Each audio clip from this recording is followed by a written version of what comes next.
Oh, I can't hear anything, bro. Why does it? I wonder why does it work one week and not work the next week? It's so strange.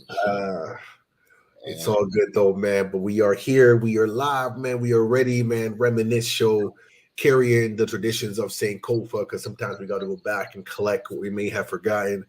Every Tuesday, man. Every Tuesday, I'll go by Logik. Mind Bender Supreme in the house. And yo, man, we still here so much time after. I don't know why this thing bothers me, man. It's okay, man. We're going to get into it, man. We're still going to play the music. We're still going to play the record. And we're going to still get the vibes going on, man, as we warm up. Warm up, man, because, we got a special guest coming through.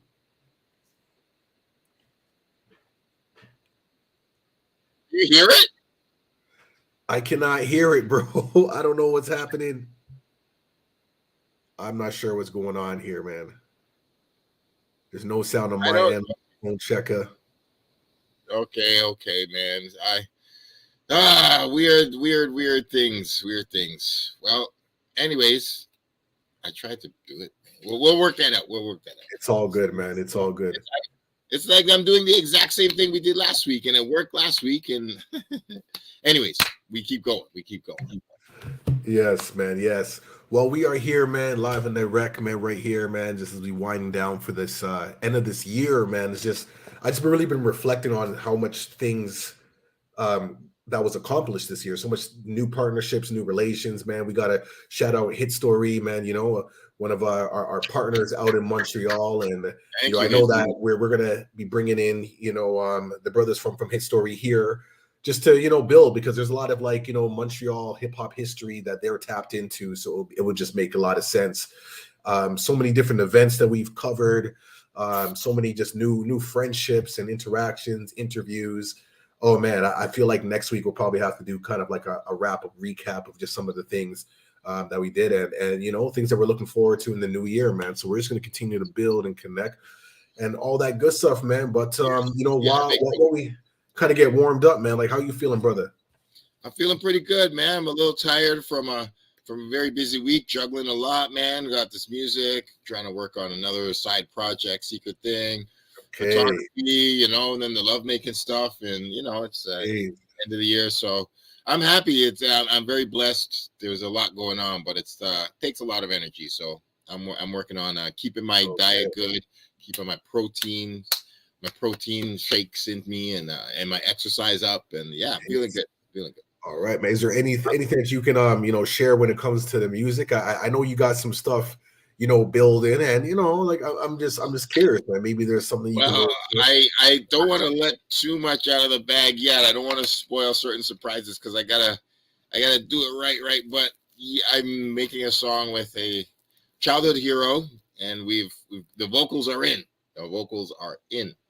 And there will be a massive collaboration between myself and one of T-Dot's finest in the very near future. They produced it and they're guesting on the song. We'll tell you soon in the spring. They'll be coming. All right, man. Say less. Yo, man, me, I'm How are you doing? Yeah, man, I'm feeling pretty blessed. It's things have been winding down with the school, so this week is just kind of like tying up some loose ends. Didn't really have much programming, just a few little 1-2s and whatnot. I got my daughter in here from Montreal, man, so we're gonna be hanging out over the holidays. Lots of skating, as you know how we do. We gotta get more ice, man. I want to see my better coming through on the ice, just like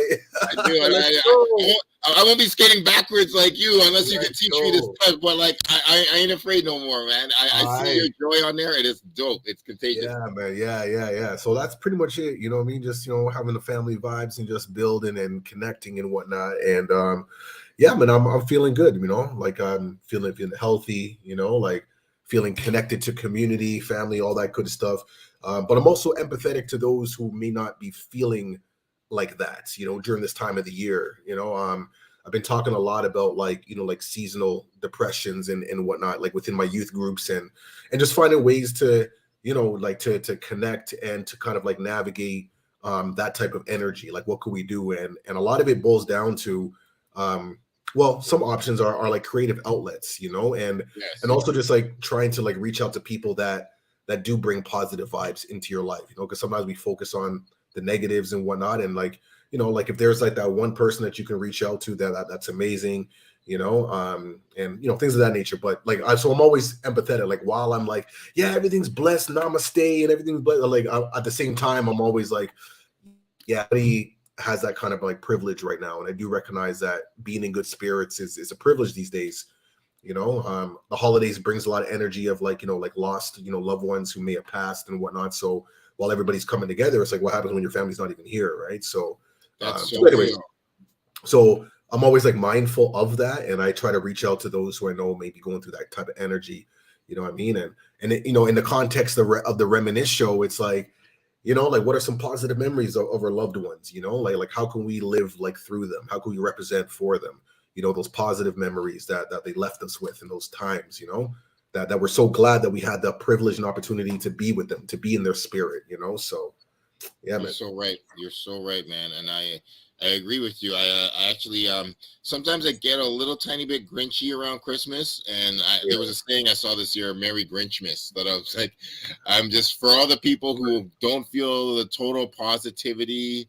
Merry Grinchmas to you, yo. Like the Grinch is a real one out here too. Not everybody in Whoville has candies and happy joy and presents and stuff. There's always the forgotten and the people, you know, the people on the margin. So I Right. mean, the reason I say it is sometimes I like my, you know, I do positivity for my job. So sex work is it requires bringing in the best of your energy at all times. So sometimes I get a little frustrated Mm, with the thing in capitalism where in December everybody's talking about the best time of the year and all this kindness and right. joyful good cheer, and then on Boxing Day, where's that energy? On the 27th, on the 28th, where's that kindness and good energy? I'm like, yo, how, if it can disappear so quick, like where is the authenticity in this Mm, kindness and this generosity and stuff? I'm like, yo, like can you just carry on that energy a little past Christmas, or at least like,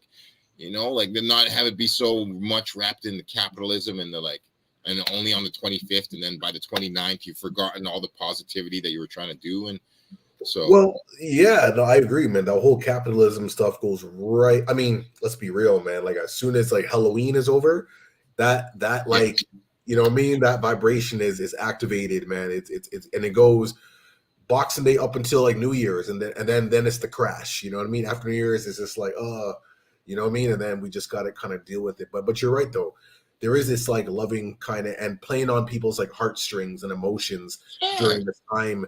And then like literally like as soon as the clock strikes 12, like Cinderella, it's like a whole different Boom, vibe. boom, yeah, man. And that's the part I started. Like I'm older now. I still love kids. I think Christmas is for kids, and you know, Yeah, I love kids being happy at that time. I love meals. I love eating with family. That's always a wonderful thing. I'm never gonna downplay that. But yeah. just that part where people forget about, you know, when they forget that all that Christmas energy come on Boxing Day or whatever. I'm just like, yo, that's not cool to me. And I wish people would just maintain that Christmas and like keep that same energy till like you know, January 7th or something like that, man. You know, like try to keep that kindness up. So Yeah, yeah. Well, you know, it really just what I realized through all this is that the common denominator of everything is connection.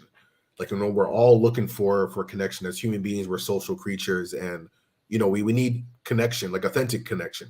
But mhm. sometimes the way how society is packaged, it's like connection is through these monetary things or these like things that give us this like boost of like dopamine, and then it's like we need to find that other like boost and this other boost and this other boost, and then before you know it, we don't even know it's real anymore, you know. But when you cut through all the layers, it's really about that quality time that's spent, that's genuine, like, you know, feeling safe, of, you know, feeling connected and all that good stuff. So, you know, but we hey man, we do our part in this, and I think it's important to have these conversations to bring that awareness, you know. Yeah, And brother. so anyways, man, that's really, you know, what we're doing.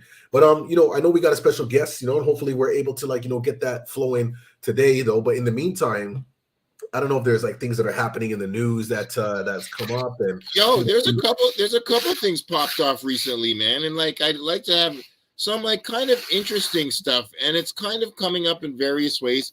I've seen it come up in a variety of ways recently, and it's really interesting. First, I'm going to say, Fat Joe. This isn't the full thing. This is the appetizer. Fat Joe got called out because Fat Joe was on that podcast, and he was like, yo, I put on Trick Daddy and Pitbull. He's like, I put them on. He was in that New York barbershop having a chat. And then Luther Campbell was like, listen, we cannot have this history be rewritten.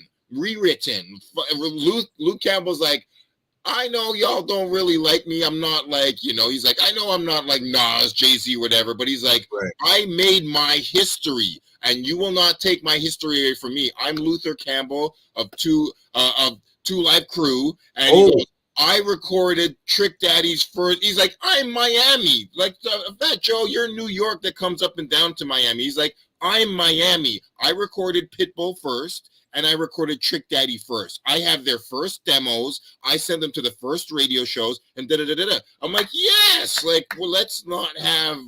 It's like, okay, Fat Joe, you might have picked him up and like in his first year or two, or you might have done something with Pitbull, like whatever. But like, don't rewrite the history. Like, you didn't record his first demo. It's not like. So I'm saying that to say it happened again recently with Bow Wow and Jermaine Dupri and the Brat. I got it right here. And like it's been happening with a bunch of people. Just people coming out of the woodwork saying some stuff. I'm trying to share the screen here. I think it should be popping up. Oh, okay. Here we go.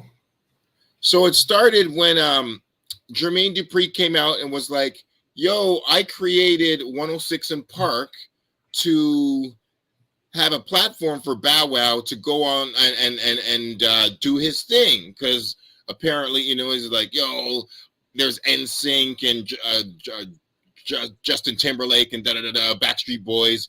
MTV had this platform for white artists to do that and young little pop stars. Okay. And then Jermaine Dupri was like, why don't we have one? So Jermaine Dupri said he approached BET and said, I want to make a show for us the same way MTV has. And it's going to be like, he's going to be like, yo, man, I want Bow Wow to be one of the stars of it.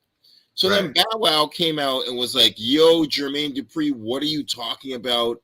Yo, BET itself made this show. You didn't make this for me. He's like, yeah, I was Mr. 106 in Park. I was very popular on that show, but he's like, Bow Wow was kind of like biting the hand that feeds him and was like, yo, Jermaine Dupri, you didn't make that for me. So then the Brat comes out and was like, yo, I don't really have the time or patience for this shit today, but I got both today. Bow Wow, what I can't let you do is discredit my big brother, Jermaine Dupri, who you called your dad for so many years, because that is pretty much the role you gave him. Instead of saying, hell no, he rocked with it. You're being so rude and disrespectful to who believed in you, nurtured you, made you a complete star, wrote all your hits, accepted the challenge when Snoop brought you to him. He has never done anything to you but help. I ain't finna let you drag the most non-confrontational person who loved and cared for you and spoiled your ass for years. He isn't and never would discredit BET execs. He discussed creating 106 before it was created so black people could have their own TRL. Okay. That's peace. All right. No cap. If this is what you want to do, let's fucking go. Pull up, your disrespectful ass. So ungrateful. The Brat played. The Brat went in on Bow Wow. So, that's wild. So man. yeah, that's man. Wild. And yeah, man, like I just think that's cool. Okay. And then she goes, now you know I got all the receipts and know the whole stories to a lot. Don't do this. Respect the legend. Respect the cultural icon. Respect the person who made your career what it is. I'm sorry, Jermaine Dupri. I cannot be silent about this any longer. Word. So yeah, it's been happening a lot lately. That's what's up, man. Well, again, like to me, this all connects with Reminisce Show, and we got to know our history, man, because it gets lost in the sauce, man. And other people want to claim things. It's like, no. We got to correct this, man. You can't erase people. You can't erase the contributions and the foundations, like this is kind of like the problem. Like, why we have so much disrespect, you know, because anybody can just say whatever and it's all good. It's like, no. We got to stand in truth, right? But yo, on that note, I know there's some like other like news and stuff, but we can probably like, you know, bring this into the conversation with our special guest. But we got our special guest, man, KDB in the virtual green room. OG in the building. The OG, man, it's wild, man. Like, I remember, you know, first time hearing about, you know, well, not even KDB, but just knowing about Crooks to the Round Tables. You know what I mean? That was like my first introduction, because it was a time when I was just really getting in tune with Toronto hip hop, and I didn't even think I was even rapping at that time. You know what I mean? I was just getting in tune with what's happening and just being like, yo, like Toronto actually has a sound, and we actually have something that can like go on par with like New York artists. You know, it's not just like, oh, those are just like the Canadian artists. It's like, no. This is some quality stuff, man. People are putting on vinyl. You're hearing them on college radio and so on and so forth. And, you know, over the years, I've been privileged to, you know, like work with KDB, man. I got like at least like one unreleased song, man, that hasn't really been out, man. That's so fire that I'm just. Anyways, we got a lot to build on. Yeah, but you know, this is like this is like an artist that I've always been a fan of, and, you know, been privileged enough to call my brother. And he's just someone who's contributed so much to the scene that, you know, I feel like, he hasn't really gotten his flowers, you know what I mean? So this is an opportunity to really get down to the history and the foundations, and really to get like a clear understanding, you know what I mean, of like, you know, what he brings to the table, yo. So that's what we're going to do. So, yo, man, with no further ado, man, I want to bring up my brother, man, KDB, man. Krumple Dolla Bills. Dollar Bills. Yes. Yo, live and direct. Yes. KDB. Yes. Yo, how are you doing, big brother? What is good? Oh, man, you know, life is beautiful, man. Life is unexpected, and it's always moving forward, you know what I mean? Just embracing as things unfold and just letting it happen, bro. So I can't complain, you know, adversities, but what else is next? You know what I mean? It's like we're breathing, inhaling, living, loving the art, doing what I'm doing. You know, I can't ask for anything more, you know what I mean? I'm humbled, bro. And it's beautiful seeing you guys working together, doing this live stream, you know what I mean, as a collective. Yo, that touches the heart, trust me. Because the admiration and respect that I have for both of you guys, man, it goes back, you know what I'm saying? It goes back, you know? It's so equal, and that's so real, man. Yo, it's just good to see you healthy and happy, man. But we're here to give you your flowers, man. Yo, man, what's good in the world of KDB? Oh, man. You know, right now, just going through a lot of my catalog, which I have a lot, you know. And hold on, I don't think people understand. Yeah, like I mean, this is not like a stretch when I say like, like KDB, man, like, I don't know, man, maybe you can go toe to toe with Pac, man, in terms of like the archives, man. Like, I don't know, like, you know, Pac was a person who I used as a template to be like, if he makes a track every day, I gotta meet that standard. You know what I mean?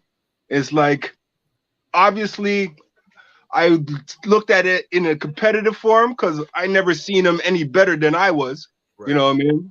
But if Pac was alive today, it would be crazy.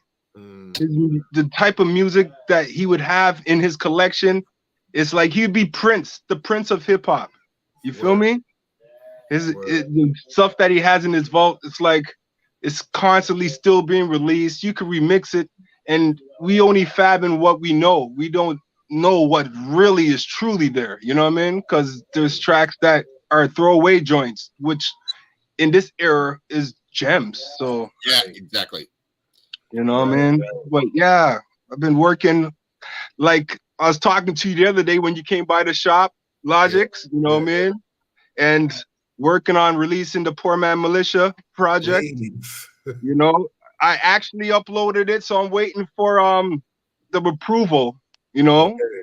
Well, but here's the thing, Log. Yeah, go ahead. Your name. All right. When I was rapping with you, I identified you as Logical Ethics. Absolutely. You know what I mean? So it's funny because when I was putting in the name titles, I was like Logik. Then it's like, no, this name's already taken. I was like, fuck. And I was like, logical ethics. That's you know it. what I'm saying? Right. So I hope that you. Oh no, of course. That. I mean, that is the name. You know what I'm saying? That's the foundations. You know what I mean? Like when I was like out there doing my thing, like that's and it really, to me, like it really speaks to like a era and a particular moment in my life. And there's so much like history, and you know, just going back to, I know we're kind of jumping over the place, but like with Poor Man Militia and you know, being able to like upload the album, I think like out of all the members, you're probably the most appropriate person that could do that, where everybody would be okay with that. You know what I'm saying? Like I feel out of everybody, nobody would challenge to be like, oh, okay, KDB's doing it. If I were to, man, I don't know. Anyways, those times we never knew what we had, man. Word. We had something unique, something that was precious. It was. Well, guess what? We're going to get to that in a second. Before we get into Poor Militia, man, I want to go back, man. I want to go way back to like the origin times, man. Hold on, man. Let me just see if I can share my screen real quick, man. I want to go back to like one of these videos I used to see like on Much Music, man. Like this is how you know, like, you know what I mean? You're from a particular era, man, where like before social media, before all of that. You know what I'm saying? If you had a video on Much Music, like you were already certified, man. That was the verification. You feel me? But let's get it. Yeah. You were on a higher level than everybody else in Canada if you got a video on one. Drilling upon this reckless offense, signers, word up. Chantress representing lyrical assassins, yo. Killer Death, Black King Kong, Criminal Shine, Crooks of the Round Table. Mesmerized by your eyes and the size of your thighs, you got me hypnotized, playing truth or lie. I got this feeling, she wanna love this, or it's a passion for the killing. Sneak in and bite like a cobra, pass me when I'm sober. I can take the situation. Yeah, I haven't said a word, but I can hear what you're saying. I get away from my clan and you lose your man. That might lead to separation. You may hold the seed to my next generation. That's only if you're lucky. If things don't work out, then just I romanticize, analyzing how I met you. It was a dream, baby boo, but I'm glad it came true. You looking sweet with your head down low. You said hello. I turned around, then I saw a mighty nice fellow with your rugged style. Or could I be the female in your life? Of course, if you try. You my husband, I'm your wife. Fulfilling fantasies in paradise. Inventing foreplay, we're using ice. You think I'm smooth and nice, Poppy? You walk like the John Gotti, waiting for this hottie. Physically fit in my body. The whole crew clocks me. I know they all want to Logik, can you stop the echo? I'm sorry.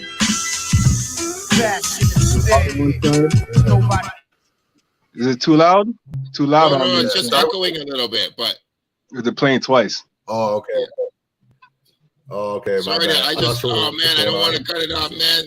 You can cut it off, man. I'll spit the verse. My eyes upon this, sweet highness, that looks like Princess Leia. Says she don't like to talk to players, but little does she know up in this game I'll be the mayor. This man sayer, tricks off of kids, rob you for your livings, give you cradles and cribs. Honey, with jewel on my money, thought invest in a bib. Look like she wanted me for everything, even my ribs, Jensen Versace.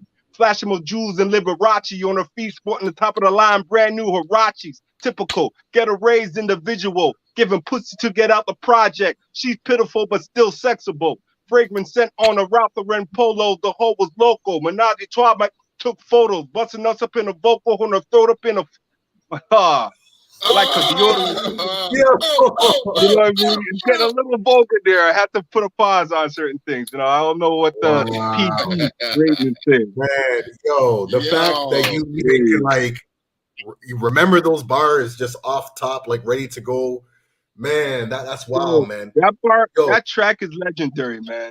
Like honestly, if you guys know the layers of that, the sequence of that video, it's like originally the video was supposed to be shot by this guy who was mentoring Little X at the time. He was Little X, but Director X.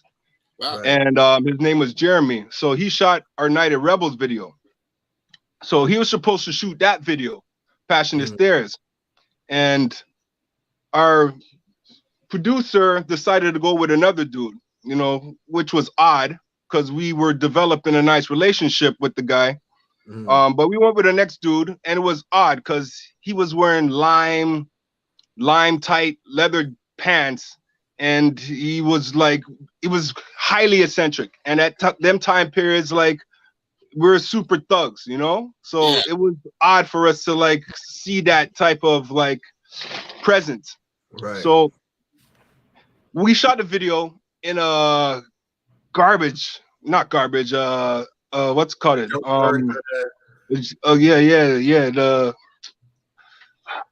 A dump here, a car dump, whatever. All right. Yeah. So we shot the video there, but we all came decked out. So I was mad as hell because I was wearing brand new J's, Avrex jackets, trying not to touch anything. You know what I mean? And I'm trying to get animated and I can't touch nothing. You know what I mean? For your video, but, you feel me? Yeah. And the worst thing, that time, the girl that was in that video wasn't the girl rapping. And a lot of people did not know that was not the girl rapping. Oh. Right? The girl who was rapping was Angel Dust. All right? Hey. And she originally was part of Crooks of the Round Table. Stop this. Yes, her name was the Enchantress. You know what I mean? At the time. Wow. But, you know, shout outs to Marvel. You know what I mean? Much love. But Marvel was hating at the time on our group.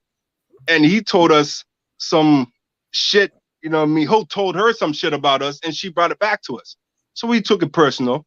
And at that point, our beef with FOS took place. You know what I mean? So, yes, Marvel initiated the beef with FOS because he was talking shit about us. You know what I mean? So she jumped ship and went with Ghetto Concept because her sister was talking to Marvel. Right? So one day at Under the Bridge, we were doing a show, and that's by Kipling, and Cardinal, Marvel, and a Solitaire were there, and they were doing a performance and mic check. So they were giving us props. And at the point, I was like on my arrogant self, and I was like, yo, bro, you hear what these guys are doing? They're giving us props after they fully dissed us, bro. So my man jumped on stage, Khan, the first rapper, and was like, yo, I heard FOS is distant. We're here to set it straight. You know what I mean? And the whole battle ensued, and it was epic. It was an epic battle, man. You know, it didn't really transpire because a few people in our crew were trying to take their ASR machine, but we didn't get to do it. But apparently it went missing. You know what I mean? Taken by one of their own group members, you know, but we got the blame for it like we normally did. So, you know, but yeah, Passionate Stairs, it was shot, you know, in a the car fucking junkyard. And it was a great turnout at the end of the day, you know. I definitely loved the memories of it. You know, the track itself was one of those, we took the ice cream drum line. Right. Well, you know, it's crazy you say that, man, because just watching the video and everything, it was giving me like mad like ice cream vibes. Like even just the way how the other guy was like talking to the shorty, you know what I'm saying? Like it just felt like Capadonna, like, you know what I'm saying? Like, yeah. You say that. Yeah.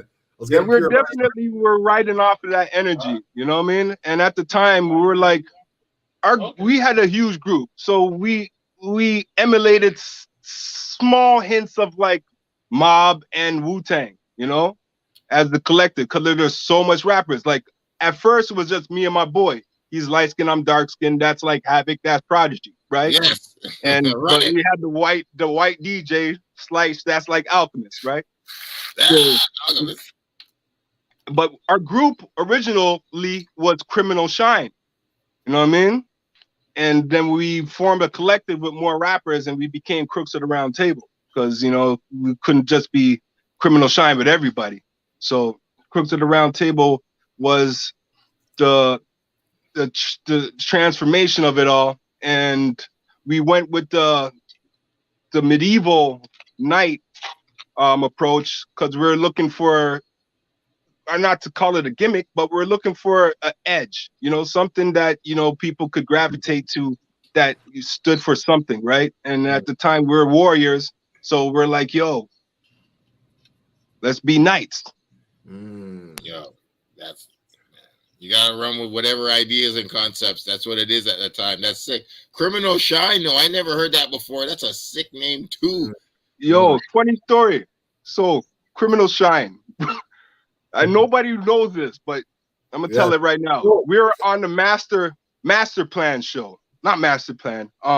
Mastermind. You remember Mastermind? Yeah, of course. Energy went away. Yeah. Yeah, we went all the way out to London to do his show. You know, shout out to Mastermind and Raekwon, Ghostface, and I think Capadonna, one of these guys. They were coming after us. So Mastermind was like, yo, what words do you have to give for these young artists coming up from the city called Criminal Shine? And Raekwon was like, yo, Criminal Shine, fuck that. We the real Criminal Shine. We've been doing this how long? Yeah. You know what I mean? I didn't even take it personal until I got back into Toronto and some girls were like, yo, Wu-Tang dissed you guys. I was like, what? What? I was like, I took it in. I was like, wow. I was like, I was deflated. I swear to God. After that, I broke my purple tape, bro. Wow. And I only listened to the, but Ghostface was like, nah, man, you good, do a thing, keep it up, whatever, what's not. You know what I mean? He definitely gave us some affirmations of like confidence, you know? But my heart was broken. My spirit was broken when I heard Raekwon said that. And the shitty thing with that all now is Prince, the guy that managed Snow, that the informer that put that together, he put Raekwon in a club setting with me, trying to get me to work with Raekwon in his barber shop. But I was like, fuck that. You know what I mean? You know what I mean? It was like that it still stung me. You know what I mean? But me being a man right now and understanding how things are competitive and seeing like, you know what, the name was dope. So he's probably mad that he never thought of it. Yeah, and we're running with it. Up. Yeah, because everything back then was shine. You know what I mean? Shine. So we're like, yo, Criminal Shine, and we were really doing some fucked up shit. So, yo, that's basically that, man. Wow. That's some wild history, that, yo. That's some low down secret history. And then when we had the chance to go and promote the album, not the album, the singles, we went to the Manhattan Wu-Tang studio. And all up in their elevators, we stuck Crooks of the Round Table stickers. Okay. You know what I mean? Like all in the elevator. All it was pretty everywhere. bad. Like, yeah. Just and then after I heard that, because we had that track Mind Over Matter.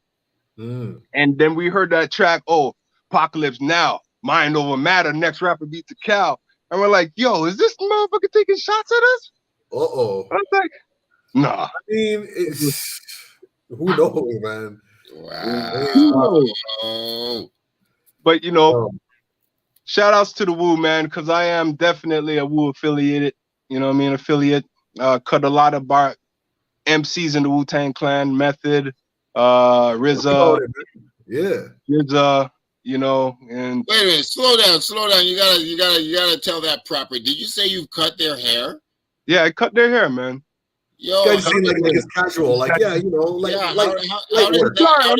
know, it's like, you know, it's like you know what, when you're in it, sometimes it doesn't seem like much, right? You know what I mean? It's like you're just doing what you're doing. So okay, well, I mean, where does that begin? If okay, I assume that Method Man was not your first haircut, unless it was. But like, no, Method wasn't. Let's talk about your history as a barber then. Like, what's going on with that? How long you been doing that? Well, funny thing, rapping, barbering, basketball, and art all came into my life within the same time period. Okay. You feel me? Like, I first learned how to barber through doing designs.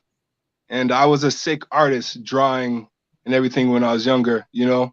And we used to have a thing called Design Wars in my neighborhood where we see who could do the best designs, you know? It was back then, you know, it wasn't really about fades. It's like high tops and whatever you could put on the side. Yeah. You feel me? And since I could draw, it's like I was always doing some crazy outlandish stuff. And that's how that kind of took formation, you know what I mean? Okay. Mm. Okay. And so where were you when Method Man walked in and be like, yo, can I get a lineup, dog? Oh man, yo, the Method Man situation is a funny one, bro. I'm laughing thinking about it. So yo, it was his birthday, okay. right? It was his birthday, and you remember when Wu-Tang had the reunion performance party at I believe it was not the Rebel nightclub. Yeah, the Rebel one. Yeah. The Rebel one. The XO party one, like the XO company, the weed company that had all that promo. Yeah, I remember that one. Yeah. So for that, I was booked to help because they had Pops, but Pops hit me up, was like, yo, I know you more of a Wu-Tang guy. You know what I mean? You want to do this? And at the time, I already cut the jizza like 3 times. So I'm like, hell yeah, you know what? For sure. So when I went to do this documentary, Wu-Tang performance, and etc., everything else, I was like doing security, running like little errands here and there, and barbering, right? Just doing what I could do to help. You know what I mean? These are guys that I look up to. It was like I was humbling myself to the fullest. You know what I mean? I didn't even tell these niggas that I rapped. You know what I mean? Right. I was just there as a barber, so I just assimilated the barber. So, you know, I went to cut Method Man's hair. He was at the what's that thing? What's it? Okay, he was at the, you know, that hotel across from Union Station? What's that one? Yeah, the Royal York. Royal York. He was at the Royal York, and I went in there, and they gave me a quarter of weed to give him, and to cut his hair. So funny thing, I went there. At that time, I had this blonde beard because I was doing the Truman Show thing. So my hair was blonde, and I rocked this studded gold Wu-Tang, you know what I mean, kind of print that Dynamo made, right? All right. Shout out to Dynamo DS13. So Dynamo made this jacket, a vest, and yeah, I had the beard. So I kind of like had these guys took him back a bit. And they're like, yo, what the fuck is this guy? You know what I mean? Yeah. And it's funny, Metz was like, yeah, when I opened the door to come in, he was like, yeah, I'm married. I'm like, bro, man, I'm just here to cut your hair, bro. You know what I'm saying? I ain't here for no funny shit, bro. Wow. You know what I mean? But, yeah, it was funny. But the funny shit about that story is when we went back to the place where they all were congregated at, there was this huge cake, right? Saying happy birthday, Meth. But these guys were hungry as a motherfucker. You know what I'm saying? And when Meth came through the door, this one kid came out with a cake in his hand, was like, everyone started singing happy birthday to, yo, Meth got so mad, he smacked the cake out the man's hand and it went flying all over the guy and everything. It's like, yo, what the hell is this? I want food, bro. It's like, I was like, yo, I was dying. Everyone was like in disbelief. And I was like, yo, kid, don't be sad, bro. How many people could say Method Man knocked the cake on them?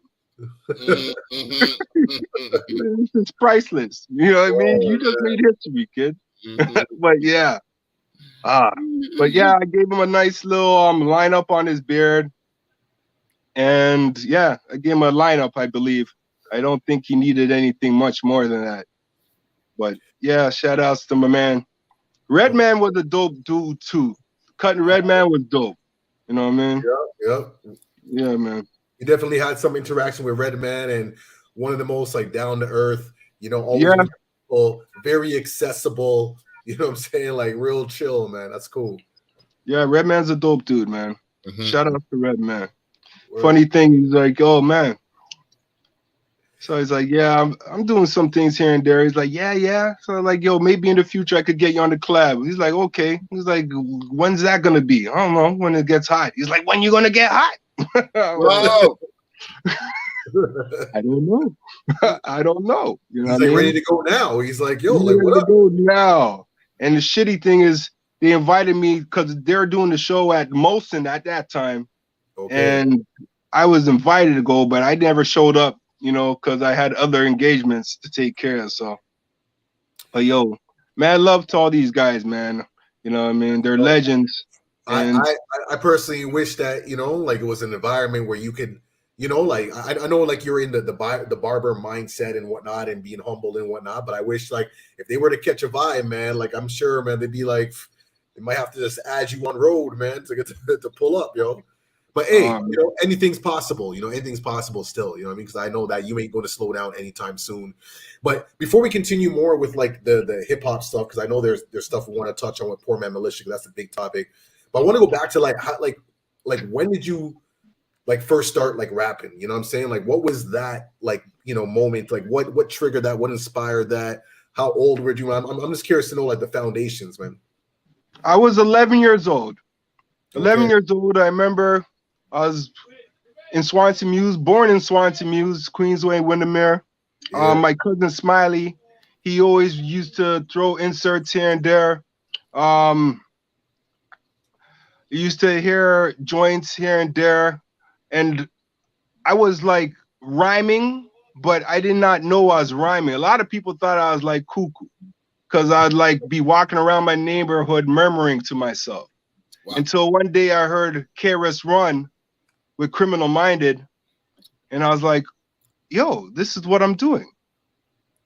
I'm like, I'm doing the same shit that this guy's doing. I'm rapping. So I was like, I took it in and I embodied it, you know? I embodied it. Then I was like, okay. So full steam ahead. I start doing what I was doing. When I heard that, I was like, okay, I'm natural. And I still remember to this day, my first rap that I wrote, you know, it was like, it wasn't with a pen. And that's how, you know, brilliant the mind is, you know what I mean?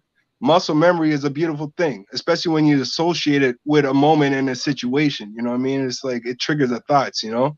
So at the time when I wrote this first rap, I was in grade 5, I believe. And I used to wear my cousin's basketball uniform from Bathurst Heights. And I was getting off at Runnymede Station, and some guy from Western Tech must have said some shit to me. But you know, when you're a kid, you have like this natural organic high. You know what I mean? It just, it's like you're high. You don't even know why you're high, but you're high. Yeah. You know what I mean? And this is because we have these marijuana receptors in our body, you know what I mean, that are activated.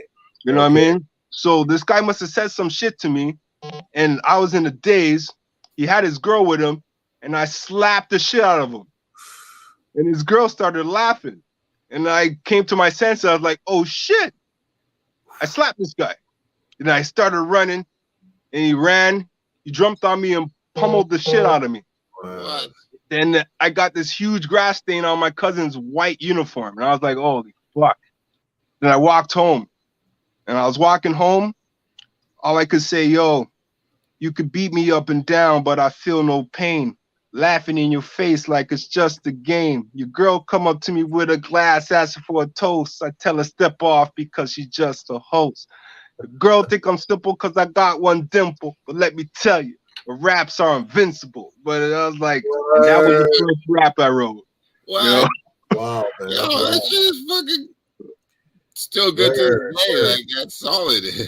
And it's dope because it's like founded in like you said, like a moment, you know, like so that muscle memory. It's like you're reflecting, like doing like a social commentary to a particular experience, you know, and I feel like your music has always been that, you know what I'm saying? Like really, you know, talking about the things that just happen around, putting it onto raps.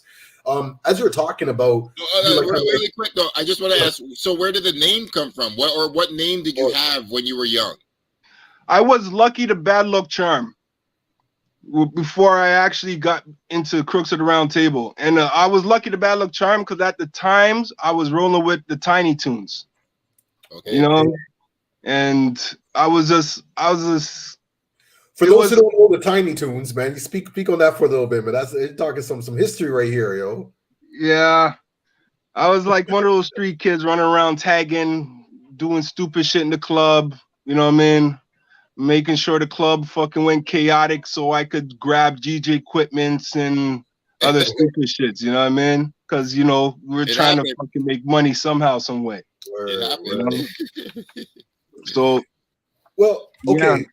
So two things. Like one thing, I want to get back to like your names, yo, because there's an interesting theme as you're speaking.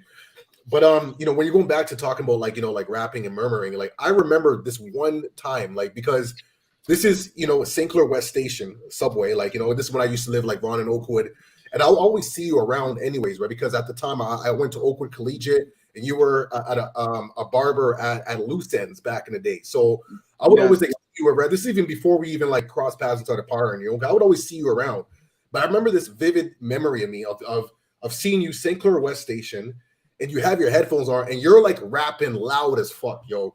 Like you're just like walking down, just in your own zone, just like going in, and I'm just like, yo, this is crazy, yo, because like you know, it's just like regular civilians just like doing their thing, whatever. And then there's this guy, and you know, like KDB, like yo, you have like a presence, you feel me? Yes, you have strong. You know, like it's like your aura is like large, so it's already large, and then on top of that, man's just like rapping at the top of his lungs, just going in, like not even giving two f's about what people think, full confidence just in himself. And I just remember that I'm just like, yo, like you know what I'm saying? So this is a memory that just came to mind, yo.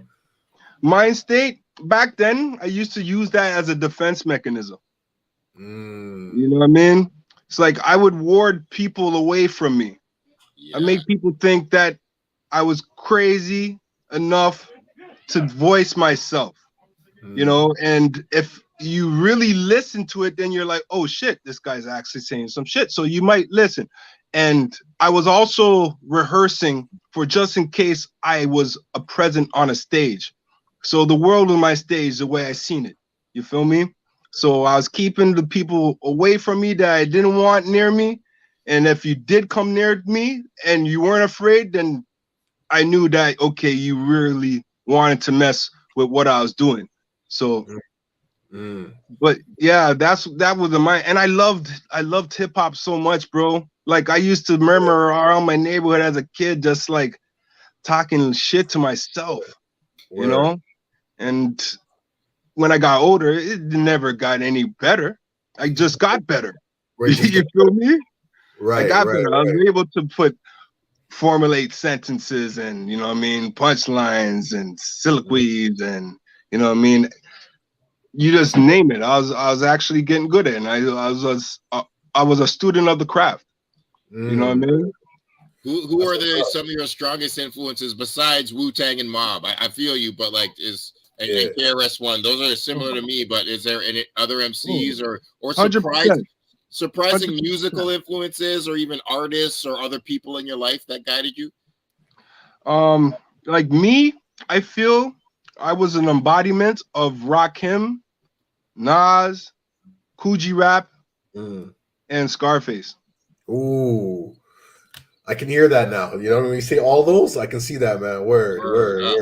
It's like those guys, like I kept in my fucking tape deck all day. Like, you know what I mean? I sapped up everything, you know what I mean? And they schooled me to a lot, you know? Schooled me to a lot. And that's one thing that I loved about rap back in them days. You could actually learn from people. You know what I mean? So I took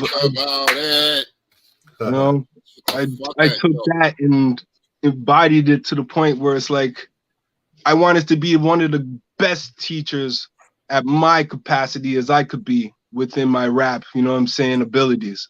So that's pretty much that in a nutshell, yo. Okay.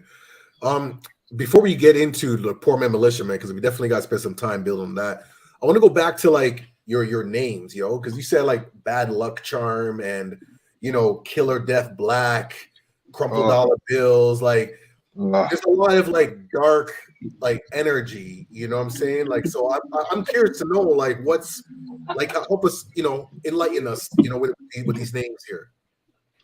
Well, Lucky the Bad Luck Charm, I used to have a lot of bad luck as a kid.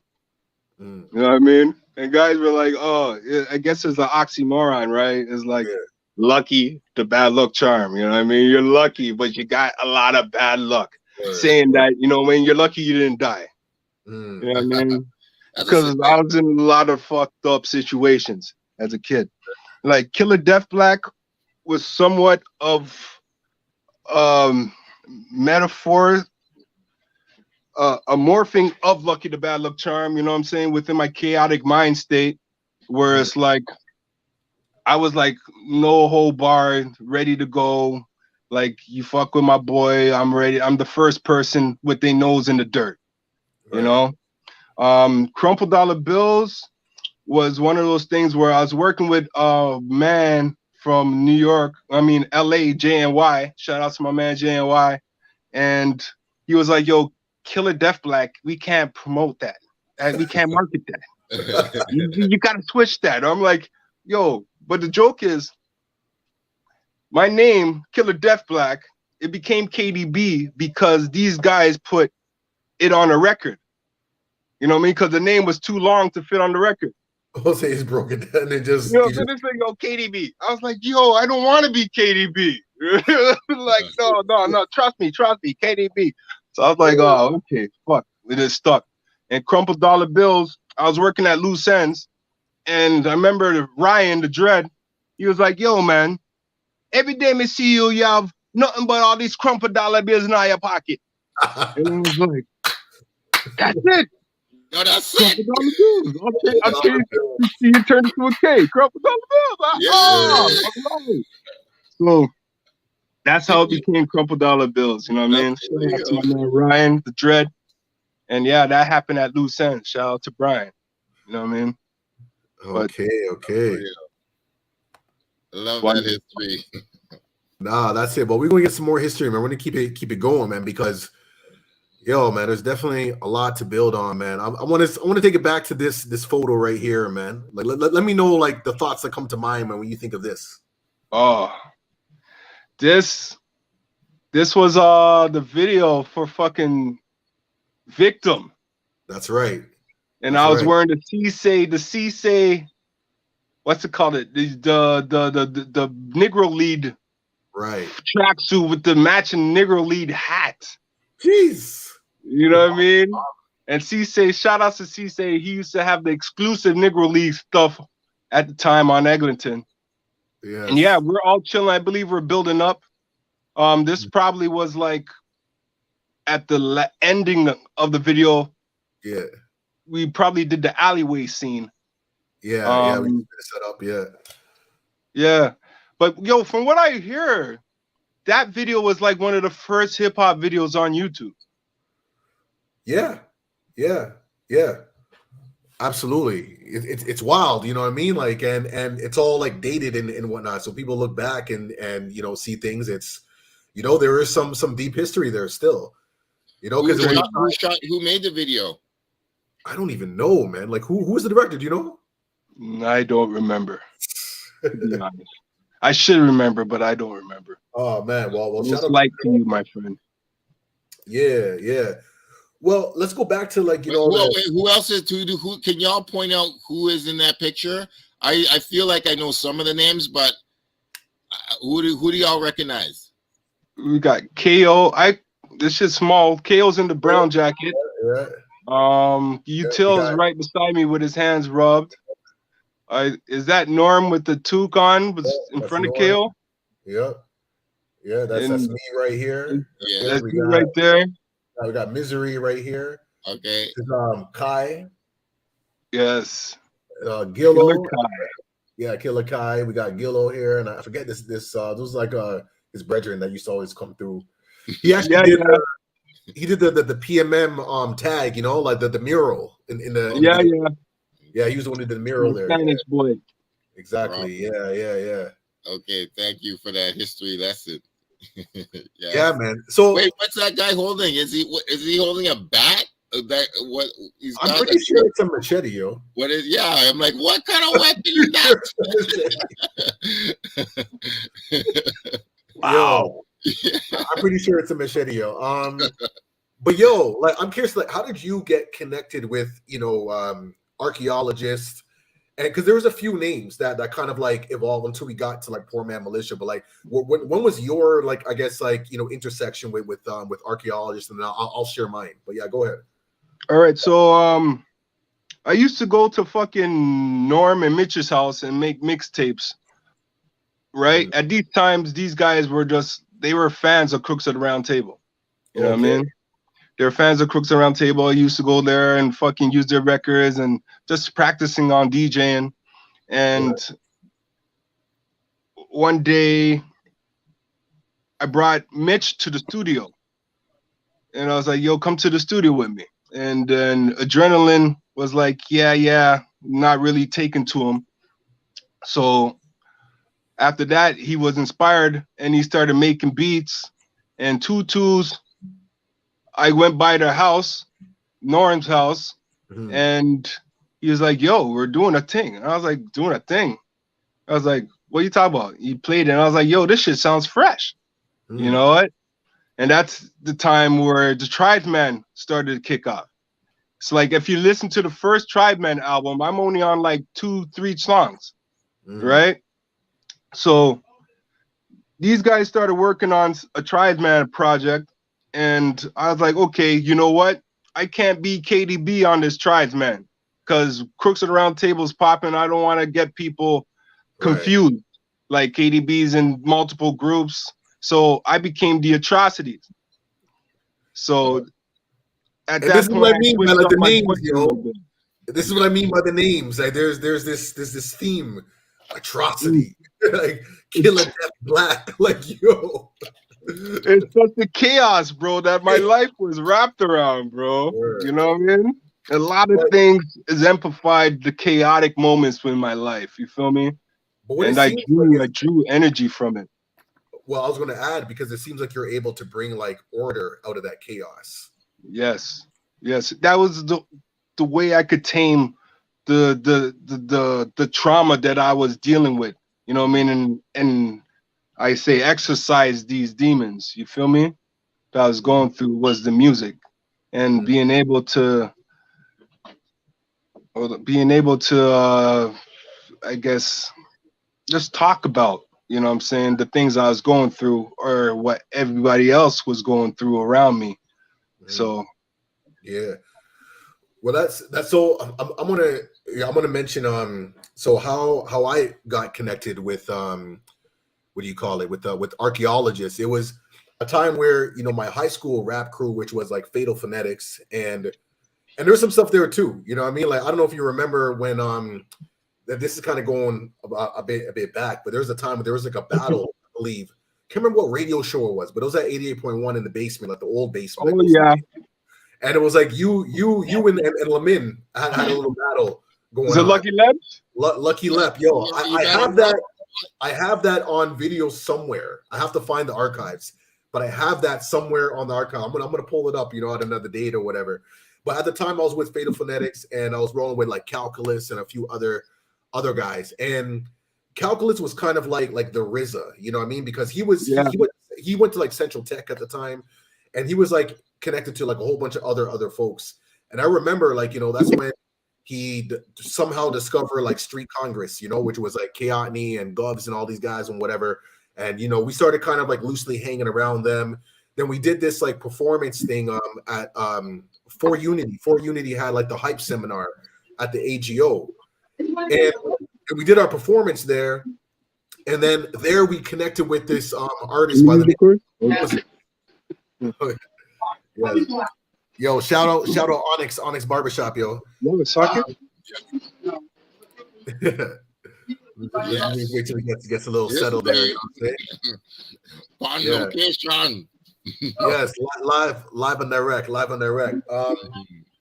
So it was Moses who connected us with Arkeologists, because all of his production was with Arkeologists. Okay, well, give him a second, man, to get situated. Got these air people going on. You have a socket, Lo? What? A socket? Plug, adapter. Oh, I guess what? Power. Oh. You have it on you? Yeah. Huh? In the wall, in the room? Be Let's careful. get charged up, man. Let's get charged up. It's crazy. Yeah. No, I need it. Got plugged in? I don't see it. It's crazy. You know what? It's funny. Yeah, I used to cut lebs too. You know, that's crazy, right? And I have nothing but love, man, for the. Oh no, for sure, Definitely for sure. a talented guy, man. These guys are hella talented. Yo, remember the Crow? The Crow. The Crow? Like you're talking like Ian Kamau, like when he was Crow? Yeah. Yes. Yeah. He was Crow back in the day. Yeah. Absolutely. Yeah, man. It's like, was he part of the Phonetics? So no, so we were like loosely affiliated. Those were kind of like our bigger brothers. You know what I'm saying? We used to like roll with them. Like I used to sneak into like, like Crow shows back in the day when I was underage. I'll come through and sound check and just like lay low in the club in the cut. You know what I mean? So it was loosely affiliated, you know what I mean? But getting to the Arkeologists, it was through like Moses and his brother Mackenzie. That's who we got connected. And we did this show and we heard their production and we're just like, yo, you guys are tight. They're like, yo, why don't you come by the studio? So that's when we started recording at Arkeologists. And at that time, Govs came up with the name Armada. So Armada was kind of like, the collaboration of like Tribesmen, Fatal Phonetics, Street Congress, and so on and so forth, and whoever else was part of it. It was a whole bunch of us. That's right. We even had Travis Blackman was also part of the crew too. Travis Blackman and his brother Blacks. Shout out Blacks. Yeah, very real. You know what I mean? So we had like all these people kind of combined and whatnot, and that was like kind of the beginnings of that. So like while like Tribesmen was doing their thing, Fatal Phonetics, we kind of started recording. And then that's when Me and Misery started like really like parring together. And then we put out our It Will Fall album produced by Arkeologists. And, and then from there, like, Poor Man Militia came up. I'm not exactly sure who came up with the name and whatnot, but it was just one of those things. Oh no. Hopefully we'll get him to be, plugged back in. But it was the Arkeologists kind of became like this, like a hub of like studio producers and just all this like energy that was just moving around. A lot of like wonderful energy moving around. I remember, you're right about that name Armada and all of those cats plugged in, man. I don't know if they all performed it. We did, yes. For sure we did. For sure. I remember seeing every single, I seen represent. I couldn't figure it out, but I was like, this is very Wu-Tang like. Yes. And I love it. This is our Wu-Tang energy. It's like, man, the Killer Army, different crews and like different platoons. Wu-Tang Killer Beat, just Toronto energy, but in the streets. And I've never heard anything less than superior verse from KDB, man. This guy is one of Toronto's great MCs that telling you, man. I just want to hear more from him, but man. I mean, I guess if the phone dead, hopefully we'll be able to get tapped in. But hey, man, this is what we do. We keep it live though. But I have a surprise that I kind of wanted to give to y'all, both of y'all, but like, I didn't even. This is a little pushing it, but I only do this because. Okay. Girl claims she's Tupac's daughter and was sold into sex trafficking. It's a major claim. But I saw this girl. Look at her face. I'm like, I haven't even watched this video, but I'm only going to play like 30 seconds or a minute of it. But her face, I'm like, her face looks like Tupac. She does not. She kind of looks like Tupac to me. I see a bit of a resemblance, like so. Wow, it's wild, very wild claim. Well, okay, let's see what's going on here. A little interlude. Not really hearing no audio, fam, on your end. Not really hearing the audio, fam. Oh man, this is Oh the man, this guy, you can't just drop these bombs on us and we're just no. like, what? It's this weird. It's this weird thing. I'll send it over to you then, because like, man, it's this weird damn thing where everything I'm doing this week. Here, I sent it to you so you can watch it on your side. So I'm doing all the same stuff. I don't know why it will work one week and then won't work the next week. Because why is it? Yeah. I sent it over to you in the private chat. Do you get it? Yeah, I got it. Let me see here. But yeah, right, I mean, if these are, I don't, in my journalistic searches for stuff, I find information, but it's a major claim. The whole Tupac isn't dead. I definitely. Was at his home in Las Vegas, Nevada. Everybody thinks he faked his death. He's not dead. There was many things that happened, and he got set up for a little bit to still be able to live his life and still be in the public eye. He's still making music. He's still collabing with other artists to this day. But the second time that I seen him was at his home in Las Vegas. And there was another funeral. And then next time I seen him was during a time where somebody wasn't watching Little Tory. And there was a lot of things that were happening. Money exchange in hands, Social Securities being brought and sold, led to a fight, and it led to a man's body being mutilated. Nobody was watching Little Tory. Yeah, wow. So, what really happened.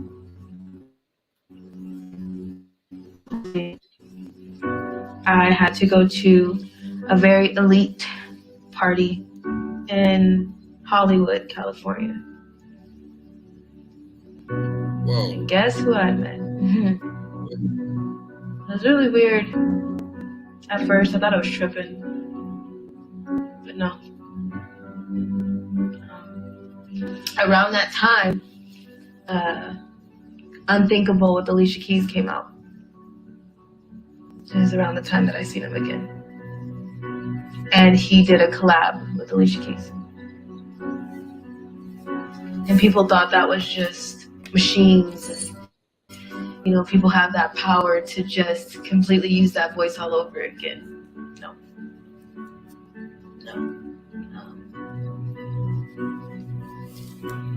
Sounded like he was right there, wasn't it? He is. So Now I'll be able to take this information, getting scared to it. this is the biggest, boldest, wildest. Secrets about that when you sold your soul, you might have sold your child.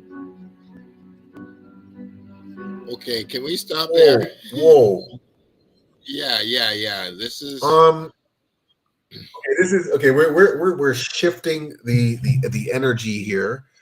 You know what I mean? Sure. Like well, first of all, today we may have to do like a part 2 with KDB. This is all good. I'm glad we got some of that foundational history. You know what I mean? With FOS and just like Wu-Tang and all that stuff and whatnot. I know part 2 will move into we'll give some more space for Poor Man Militia, some of his like youth stuff, because I know like he coaches basketball with youth and whatnot, and just his overall evolution of just growing to become a man and surviving all kinds of different things like this darkness and whatever. So we'll have a part 2 that will highlight more of this. Now that you brought this to the table, what is happening here? I'm so I as a journalist, I look at various stuff. I look at white items. I look at the hidden sources. People, I knew about Epstein Island long before Epstein, whatever.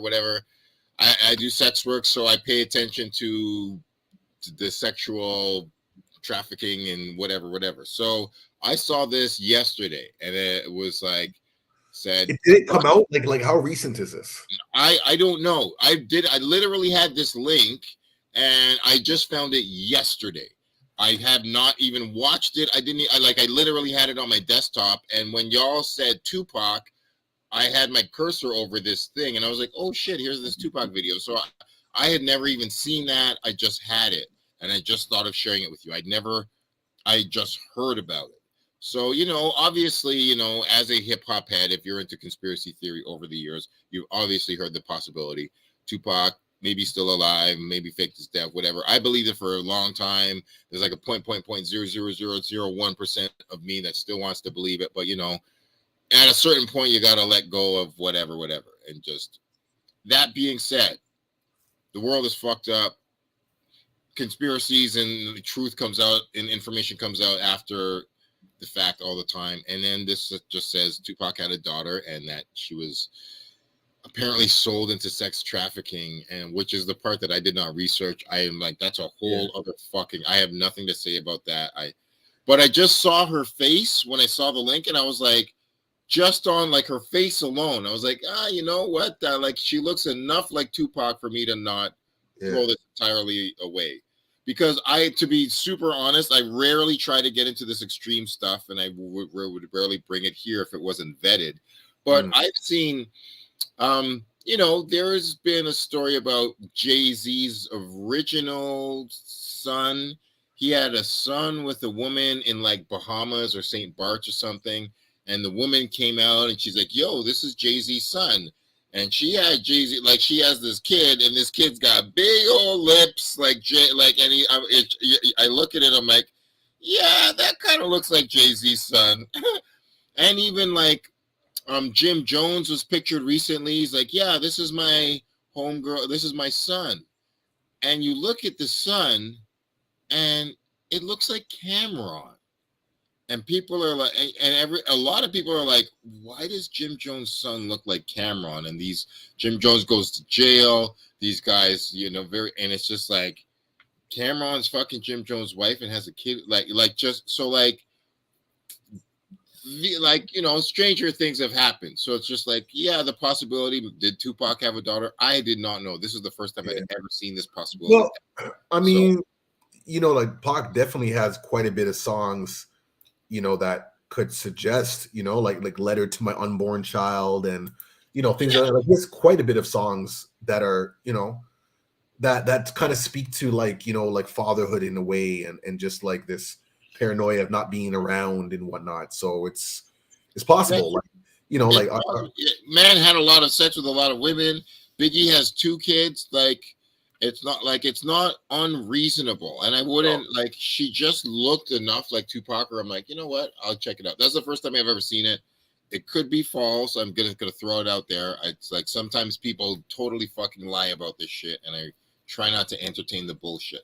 But I do want to find out hidden and unknown truths. And a lot of rappers got a lot of secret truth, and a lot of rappers got kids and shit out. So, but any other thoughts you have on that? Man, I don't know. Like, all I know, I do find it interesting of just like, Pac's relevance through all these years. Like he's been, gone like longer than he's been alive, but yet he's like still so like relevant, and just how he keeps coming up, and it's always this mystery, like, is he alive, is he not? And just from like an energetic standpoint, like I'm here for it all. You know what I'm saying? Like I'm a huge Pac fan, and I like the fact that he's still relevant. And even some of his music, like, we listen to this day, like it's still relevant to this day. Like it can still go on par. I've seen or heard a lot of like different remixes of like Pac's lyrics on like modern beats, like modern trap beats. And I'm like, yo, like it's lit, like, so like for me, I like it all. I like it all. Yeah, like me too. He's like our like hip hop Elvis right now. You know what I'm saying? He's like hip hop Elvis Jesus. he's all that, man. He's Jesus. He's Elvis. He's like, you know what I mean? Like he lives again. Like, yo, like he's risen. I'm like here for it all. Yeah, man. I'm here for it all. You know what I mean? So, like anything to keep it going, I'm good, man. Yeah, exactly. Pac, all day, man. I'm Pac forever, man. Love that spirit. But yeah, I mean, that's the wildest thing I admit that I've ever brought here, and it is wild. Yeah, it's very wild, and I do not necessarily co-sign it. I had not even seen it yet. I would just, that was the first time, and she could be lying. Totally, she could maybe not be lying. It's worth checking out, and that's what I always say with anything. Like, it's worth investigating. Like, I don't really like to just write off anything, but sometimes things do sound ridiculous. But like, hey, it's worth investigating. I'm not saying yes or no, but it's like, okay, let's check it out. So true, and truth is stranger than fiction. Like, I sometimes, like, there's like, it's weird in journalism. You have to, I mean, like, Watergate started as like gossipy scandal, like that literally brought down President Nixon. Like, it was people like, what you think is just like people just talking shit. It's like, actually, this is the fucking is going to bring down the president of the United States. People finding out the corrupt bullshit that he's doing, and people are whispering to each other. And it's like, there is, at a certain level, like, gossip and word on the street and rumor and all that stuff is like, that shit could be valuable if it comes from the right source.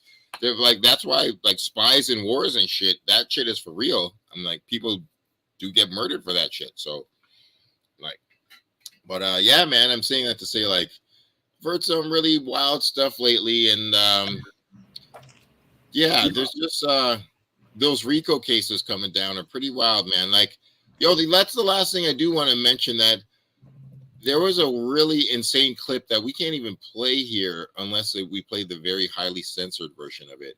But did you see that clip in the courtroom of Young Thug?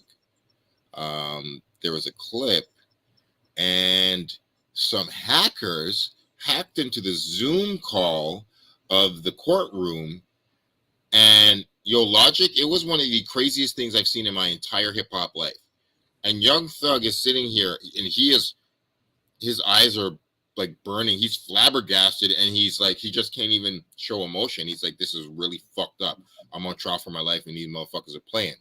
And so the hackers hacked in to the courtroom audio and video feeds, and it's it's like 5 or 6 naked black dudes wearing balaclavas, but they're only wearing balaclavas, and they're all tatted up, have some gold and whatever. And a bunch of them are just standing naked. Some of them are like stroking themselves, and it's like, they're like, free Young Thug, yo, like saying fag and all this really hardcore, aggressive, homosexual, weird shit. But then they're seeing free Young Thug, and it's like a bunch of dudes like waving a gun, and then he's stroking his dick, and the people in the courtroom are like trying to like cut it trying off. To do whatever to the and the hackers have like hacked into the thing, and like, the judge is there, the prosecution chief's running around. Young Thug is just sitting there. He's like, like, he's just on his face. He's like, I can't believe this is my life. His like lawyers beside him, like, yo, this is crazy. It's so wild, man. It's really nuts. And like, I don't even, but apparently, like, this isn't the first time the hackers like hack into courtrooms. Apparently it's like a trend that they do, and they just hack into the legal system and like fuck with people's trials. And like, Young Thug wasn't the first, but this is, it's wild, man. It's really well. And oh man, yeah. There's definitely like, you're like, is this the fucking legal system? Like, this is happening in a courtroom of law today. Like, this is insanity. Since we're kind of going into like the space of, courtroom and, legalities and things of that nature, we can't not leave, this Tory Lanez, Megan Thee Stallion stuff off the table. I mean, because where's it at? Where you see it? Well, there's this one lawyer guy. Like, he's been on IG, and he's actually blown up because he's been given these like commentaries, like play by play. Like, he's like in the courtroom, and then on break he'll come out and give this like amazing summary. Like I think I saw him once. Yeah, he's like sitting in front of a wall. Yeah, exactly. Well, he's a few, but they're like his delivery is like this is like the standard of like journalism in terms of like being able to go into a situation, assess, gather information, and then to like retell it in a way that's like digestible, clear and concise, no fluff, just right to the point. Yeah, no opinions.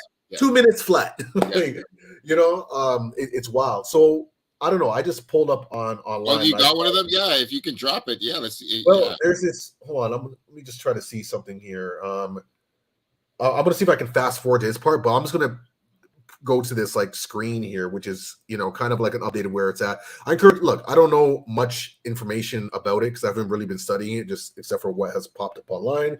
But just looking at this free print there. I'm with you. It says, you know, like witness believes that a woman fired the first shot. Also says he saw Tory shoot multiple times. He was firing everywhere. So this is interesting. Wild. That's wild. It's interesting. Wow, that's a whole new clip. I know. So this is just again, like, you know, I'm with you. I don't know either. I'm like, I don't. Yeah. Like it's there's just a lot of stuff that needs to be like unpacked and clarified. So there's a lot, you know. So you know, this is what says. Still after this, Kelly repeatedly testifies that he believes a woman fired the first shot. I believe saw the girl shoot first, but he didn't know she had a gun at the time and blah, blah, blah. Okay, let me just fast forward to like this guy here because I'm not sure what our sister's talking about, but we'll just go right to this. Yeah, this guy. That's the dude. Yeah, you're right. Yeah.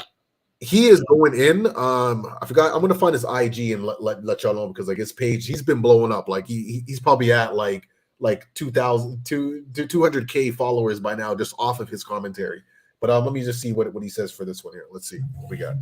Until you hear what the eyewitness testimony was this morning at the Tory Lanez. They asked Mr. Kelly, do you know why you're here? He said, absolutely. The defense attorney put up a picture of the back of his home. You could see a driveway. They had him draw a square where the SUV was parked. It was right on the curb of the back of his house, 10, 15 feet. His window is overlooking it. He stepped out onto his Juliet balcony and he watched for several minutes as Meg Thee Stallion and Kelsey, the two females, he didn't identify them by name, got out of the car and they were engaged in a fight.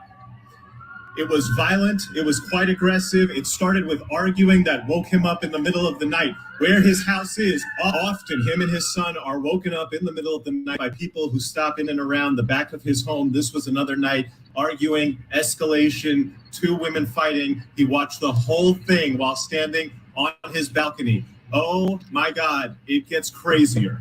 As he looked down in the fight that he described as quite violent, he then saw the larger gentleman, this is presumably the security guard Quan, come and violently try to separate them. Eventually, all four were involved in what he called an aggressive, everyone fighting, essentially just a melee, a free-for-all between four people in the middle of the night, right outside of his back window. He said at one point he saw one woman go back into the car. At that point, he saw a muzzle flash. Then he said there was a man, and after the first few shots from the woman came off, he saw the man getting involved with the woman, and more shots went off. On cross-examination, the prosecutor asked him, did you see the man shoot? He said, yes. I saw the shorter man with the gun shooting violently in the air at least 5 times. What? Okay, wait, what? That's not what he testified. Then the defense attorney went back and asked him, I thought you said you saw the woman and then you saw the man shoot. And he's like, yeah, you have to understand. It was just a crazy free-for-all and it all happened very quickly. And then he said the most shocking thing that has come out in this case, which is that after the shots went off, one woman crawled further away, that the 3 people then went over there and beat her violently while she was on the ground. They picked her up. They looked like they were going to drag her and throw her into the river. Instead, they dragged her across the street, put her in the car, and drove off. The prosecution, we're on lunch. The prosecution is going to come back, and basically they're trying to build the case that this witness is lying because he's intimidated by the defense, that he never said anything about the muzzle flash going off near Kelsey, and now he's saying all this because he's scared of telling the truth. We'll see how that comes out on direct. Here's a fact, though. He has been consistent about a couple things. One, The two women were outside that car fighting for several minutes, escalated, started with an argument, then it got quite violent, and the security guard came out to try to separate them. The idea that the jury would credit Meg's testimony, which is just completely contradicted by this eyewitness, is highly unlikely. The prosecution has major work to do to save their case, which is absolutely on life support right now.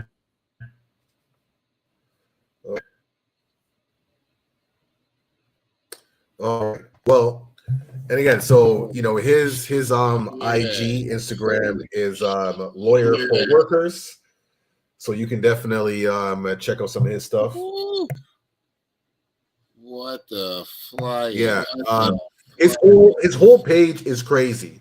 Like, as you can see, like, he's just like the standard of like reporting. Like, he needs to just start his own channel and just doing that. Like, he's incredible with it.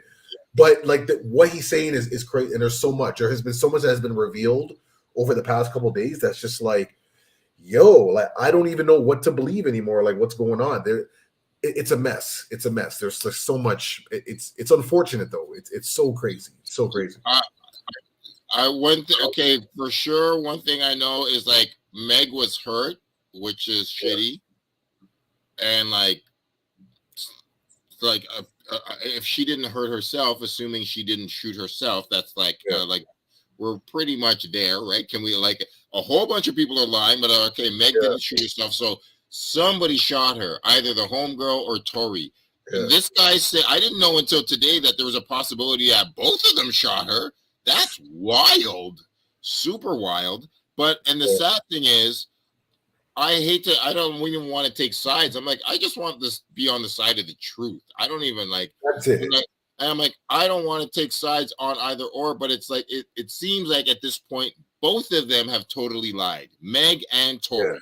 So it's like, it's not even about being a fan of either or being like, oh, we got to defend the woman or whatever. It's like, both of them have lied at various points in times, which fucks up everything. And it's like, now it's just trying to get to the fucking truth. I can't even barely listen to y'all. But like we're assuming some things that you have said are true, but some things you have said are not. Right. But then the one other thing that I have heard semi amounts of times is that Tori did try to pay off some people. And that seems to be semi. And that one girl was like, yeah, he did mention $1 million. That that is right. And it's like, I'm like, yeah, why would you pay off somebody if you didn't do it? I'm like, if you're innocent, you don't have to. You just have to let the truth be your money. But like, true indeed. True indeed. But like, so I'm like, I don't. It's just like it just goes like this all the time, and I don't know. I really don't know. But this, what you just played changes everything that I thought I knew. That what? Both of them had to go. This is some usual suspect shit, man. Well, we got to figure it out and unpack all of this, man. Like, but yeah, I mean, there's going to be more, man. I feel like this whole week there's going to be some stuff, but it's a lot, man. It's a lot. Yo, if we're talking justice, I got to just put the cherry on the motherfucking cake, man. Let's go. I watched the end of the Lincoln Project on the January 6th committee. I watched it. It was an hour last night. The fucking that commission, that the U.S. commission that actually researched hundreds of interviews, thousands of video, and did the whole analysis and observation of the fucking January 6th riot. Right. They broke their, and they're like, officially last night, just yesterday, they're like, Department of Justice, these are the official fucking laws that Donald J. Trump destroyed. These officially verbal, physical, actual, life resonating, actual laws have been broken. You have full evidence that he did these 5 laws. Broke this law, broke this law, broke this law, and broke that, like, obstruction of justice, like tampering with it, like, and they're like, okay, well, he verbally said, and they're just motherfucking pummeling him with, like, they're like, this is not about sides. Where this isn't Democrat or this is just the truth. like, we are working for the American fucking, we are trying to save democracy and justice. And they're like, this fucking Trump. So they like break down that they're like 187 minutes. They said 187 minutes on the day of January 6th. There was riots at the White House, and Trump is sitting there for 187 minutes. It was just over 3 hours. They're like, did he call the United States? Did he call the Army, the Navy? And they're like, nope, didn't call them, didn't call anybody. And they're like, he's just sitting there. They're like, people are dying on the fucking, and they're like, he did not do shit. They're breaking him fucking down. I'm like, oh, this is so beautiful. And at the end, they're just like, here are 5 things that this guy is 1,000% guilty of. Do your job, and could wrapped it up in a bow. The case, the evidence, the video. Here, Department of Justice, go after Trump, and it's so good. It's so good to see, and it's just now we're just waiting for the motherfuckers to do it.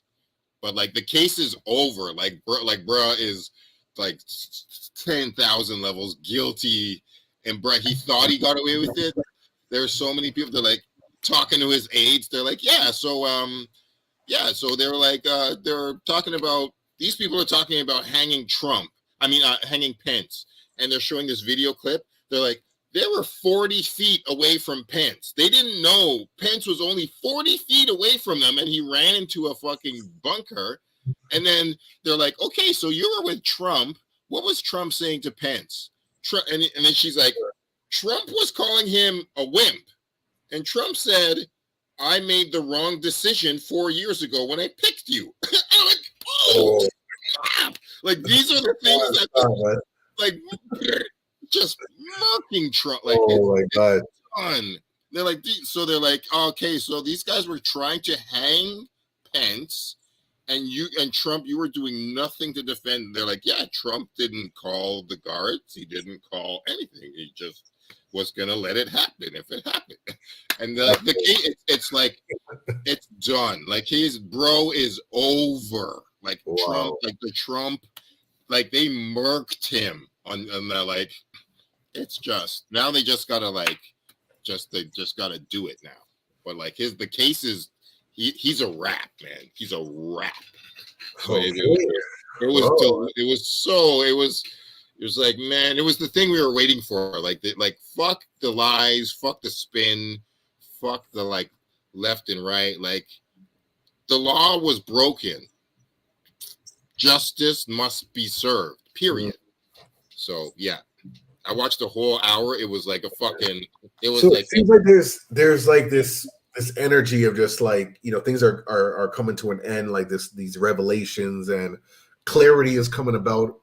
It just feels like this energy is here, man. So it's interesting. It's interesting to me. Yeah. Oh, it's all happening right now. It's beautiful. It's beautiful. There's a lot of shit fucked up, but man. Yeah. Fuckery can't go on forever. So. Nah, And on that note, I'm done. I was clapping. I made so many shots. I was laughing. They just murked that dude out of. They're like, the last 2 things is they're like, yeah, this charge, 20 years penalty. This charge, 5 years penalty, plus never being allowed to run for office ever again. These are the fundamental thing. They're like, he should at minimum get 25 years in jail and never be allowed to run for office. And they're like, if you want to save democracy, you guys have to stop him now. Now, that's it, man. That's it. That's a wrap. Yeah. So yeah, it's beautiful. I'm done. It was just, yeah. The world is getting better slightly. Yes, enough love, man. Well, I mean, today, we still covered quite a bit, man, and got to, get update with the news, some of the things that's happening in media, and we'll continue that energy, man, as we wrap up this year, man. 2022 has been a real interesting ride. 2023, we're ready for it, man, as we celebrate, the hip hop, 50th anniversary, man. Like, yo, it's gonna be pretty interesting, man. See all the things we can, build and connect, man, and just keep building on this reminisce energy. It's gonna be great. It's gonna be great. Yo, man. Thank you for everything today, homie. Thanks for hooking up KDB. That man is OG. What a real one, man. And I love how we always get like these exclusive stories that nobody knows about. You know what I mean? Like that's the gold for me, man. Those are gonna be the highlight videos, So you put it all together, let people know, man. That's what it is, yo. So no doubt. I didn't know they had a little ting with FOS. That's wild. And that Angel Dust connection, because when I heard Angel Dust, I'm like, yo, that's ghetto concept. But like, no, like that was originally with Crooks. That's crazy. That's so crazy. So wild. Yes. So love the Toronto hip hop. Man, love Logik. All right, yeah, man. We're gonna keep doing this, man. Every Tuesday, man. Carrying the edition of Sankofa. We got to go back and collect what we may have forgotten, man. So that's how we're gonna do it, man. Same time, same channel, all day, every day. Keeping it moving into the new year and beyond. Until next time, man. We out. Peace. Yeah.